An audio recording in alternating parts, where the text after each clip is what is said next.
Hello everyone, welcome back to E20 Zone TV. We made it through last night, we really did. It was tough going, the match was crap, and I was literally hanging at the end. I managed to get it done though, and yeah, it wasn't good. It wasn't good. I'm here to talk about a few things really. I'm gonna sort of express myself about Potter. I am going to be talking about this ownership, so if you don't like this part, I wouldn't be here for this video. And the overall package that we're seeing at West Ham, especially this current time. Before I get started though, please do smash a like on the video, subscribe to E20 Zone TV, hit notification bell, and if you want to become a member of the channel, support membership on there. Last night was bad. And people can take the positives from the youth, but the situation still applies that it's bad. And going with a midfield that is slower than me is borderline embarrassing. Do you know what I'm saying? I get the frustration with Potter, but I am going to come to Potter's defence on this one a little bit. Yeah, and this is what I've been saying for a long time. Right? You can go and sack Potter tonight.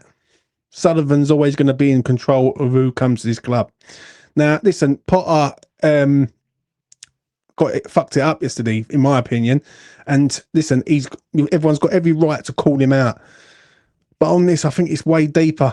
I think it's way deeper. And I think people need to start standing back and going, well, why has he not got the players in that he needs for the American tour? Nothing's really changed. And shout out to all the comments I got last night. I got so many comments and some nice comments and all from people. And one of the comments that I read last night is, it's like deja vu. It's the same problems again, but just a different year. Do you know what I'm saying?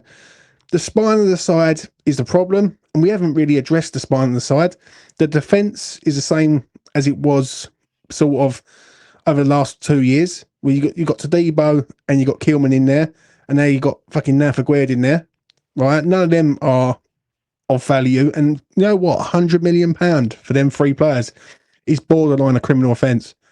Like, that's fraud. You know what I'm saying? And someone should be investigated for that. And the midfield, I'm hoping Potter's doing this for his own gain. But the only problem with him doing this for his own gain is that it's stopping players like Potts coming in and Preston who come in and done okay. You know, it's stopping them coming in and making a claim. Do you know what I'm saying? And I'm going to be straight. I see people saying about Kruger and saying, "Oh yeah, he was all right. We just didn't get the service." It's nothing new there. Do you know what I'm saying? So when I see people having a go at Potter, my attitude is on this is I respect anyone's opinion for having a go at Potter. I really do. Yeah. Do I agree with it? Absolutely not. But I've witnessed this so many times over the years where people start going at the manager and they're not looking from the behind the scenes. And behind the scenes is that he should have had midfielders in for this pre-season tour. Do you know what I'm saying? And I actually don't think we're going to get any midfielders in, right, from now to the Bournemouth game. Right? I think they're going to do the pre-season tour, then they're going to start bringing players in. The issue is, it feels like to me that I'm hoping Sullivan hasn't turned around and said to him that you've got a minimal budget, this is what you got, and you've got to work with pocket money. Like I said last night, which for me that's where the problems are. Like, do you know what I'm saying? The ownership of this club seem to get away with it every time, and the blame always seems to go with Graham Potter, yeah, or David Moyes or Julian Lopetegui. Now, going back to Moyes and all that, that was toxic and fucking that was borderline. Like, I've had enough of YouTube. Got to get out of here.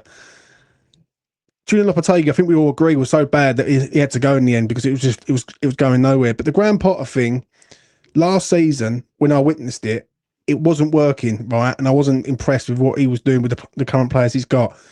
What's really changed in the space of what, 4 months?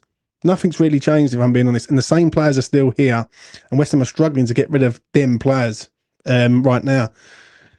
So my attention will always turn to the ownership of this club and ask, why do you accept it? Why are you not investing? And why are you allowing a manager or a head coach to coach players that don't fit what he's trying to do? It really doesn't make a lot of sense for me at all. I think last night was one of them games where when I watched it, I done the afterthought. I was very emotionally charged. I was tired. I was like, you know what, I'm going to get through this. But there is problems at West Ham, and there's problems in that middle of the midfield, which I can't understand is the major thing that we've had to change, and we haven't changed nothing. All we've done is bring in a backup wing back. We're bringing a left back who's, I think, pretty good. I see sort of stuff on social media where people were having a go at Diouf. I'm not going to go in on Diouf, mate, when the midfield's shit, the back three shit, the goalkeeper's shit. Do you know what I'm saying? So, like, let's not have a go at a youngster when the spine of the side is absolutely fucking pony.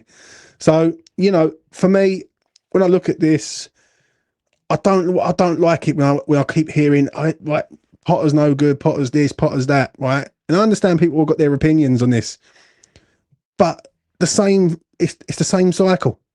We're going at the manager or the head coach, and we're giving the ownership a pass, and the ownership are not giving us nothing back. They're not helping Potter in this situation.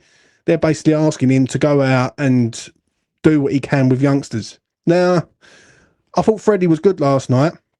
I thought the young lad Ferran was good. Right, I thought he come on and looked lively and all that. But listen, when people say, "Oh, don't worry, it's only a pre-season friendly," I'm going to spin this around and say, "Well, it's only a pre-season friendly that they done well." So you can't have it both ways. For me, investment is the key word in this. Right, West Ham must invest in that midfield area, and I don't understand why they're waiting, unless, and this is my biggest fear of all, unless he's been told that he's got minimal funds and basically he ain't gonna have no money to invest in there. Do you know what I'm saying? Unless he starts selling players. Now, the sellable assets, Emerson, I think Alvarez is a sellable asset, Guido, but we can't even give these players away at the minute, and that's a problem for me. So, you know, last night was tough to watch, especially at 2:00 in the morning, and you're doing an afterthought. And do you know what? I'm going to shout out to all the overseas hammers on this one. I really am, because how they do it morning, noon, and night. Yeah, and they get up early as a morning, whether you're in Australia or you're in America. I'll tell you what, I respect you, mate, because I was absolutely shattered. Right, I'm all right today. I'm back to full fitness, freshness, and looking the part. But you know, last night wasn't good, and West Ham didn't look the part at all, in my honest opinion. So I'm going to leave it at this to wrap it up on this. I think people having a go at Potter for team selection is 100% right. Yeah. But crying about getting this geezer out the door because they don't think he's good enough, I just don't believe so. Because David Sullivan will pick the manager next. And he will pick someone who's cheap, someone who's free, someone who's available.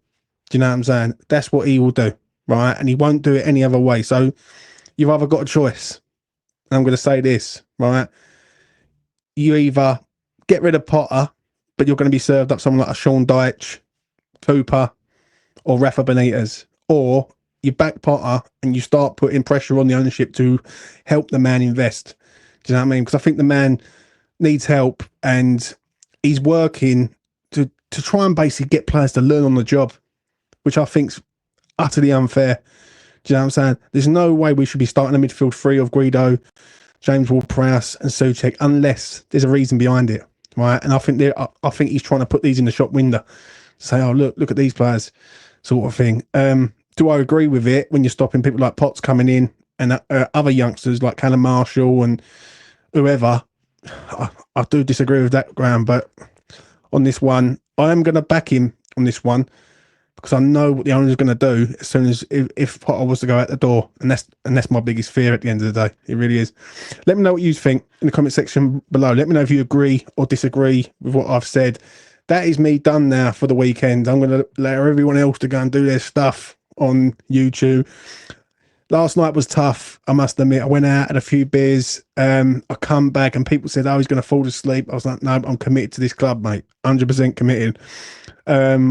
Watched the game, done the afterthought. I wasn't going to do a player ratings, but I was so pissed off with the way some of these players turned up and played. I thought, fuck it, I'm going to do it.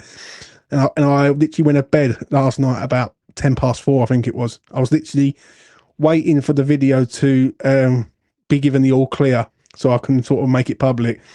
Once I pressed that public button, my eyes hit the pillar and I was gone. Do you know what I mean? So, you know what? And listen, shout out to everyone who was there last night. But 155 people in the chat, which is good for me. Yeah, it really is, especially for this channel. So shout out to all them also. Anyway, I'm going to love and leave yous. I will catch up with you in the week and see where we're at with West Ham United. Sign some players. Simple as that. Don't look at Potter as the problem. Look at Sullivan as the problem, because Sullivan's holding back Potter by not giving him resources to do the job. A midfield three of Guido, James Ward-Prowse and Thomas Souček isn't the solution. And Sullivan knows this, but he's just allowing it to carry on.